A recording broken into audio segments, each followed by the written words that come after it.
So this is the tan. So applying this is very simple.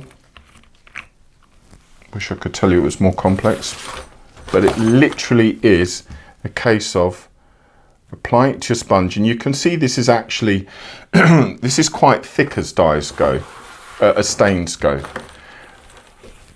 But quite literally, it means that, as you can see here, I can really get in and work this into the leather, already looking at the tones that I'm wanting to achieve, thinking ahead in the way that you apply it, knowing that, you see, I've already just sprinkled some. We'll see how much, if any, I manage to get on myself. Now, for me, in this case, to avoid, you know, make sure that I'm getting under all my gaps and edges, I've left the buckle on that one a little bit loose, and the same on that one, so that I can swivel them round and make sure that my colour is all covered under there. But with this stain, what you really want to look to avoid is over application. Now, I like to get this on pretty quick in the first instance, you know, because that, again, with this particular stain, just with any, I guess, it's going to dictate your final tones and so on. So you can see there towards the middle, that patch there, but we can easily blend that in, getting that final look of not mass manufactured, which is my pet hate, as you'll know. And I'm just, you know, this is the first base coat, so I'm being pretty quick about it.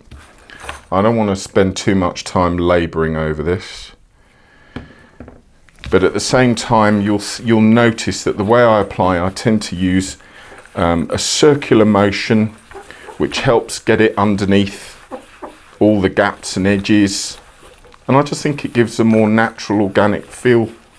I hate stripes, personal thing. Love tigers, hate stripes. Again, you can see here, even with the buckle and strap sets, and you'll notice I'm not worrying, you know, I want to get the stain on the metalwork. That's all part of our particular look. You know, I've said it over and over again. One of the most popular things about my work, I'd say, over time, has been the fact that I took a process that we used for, you know, for working on projects for TV and movies, that kind of thing, where specifically they normally have teams that are there to distress, age, and really give things that I've been around a couple of 100 years look. And I guess this is one of the things that sort of saved so much time for those productions that didn't really, you know, there was a lot more distressing needed, because I was pre-distressing essentially with the process. That's my look. So I knew that was what was wanted.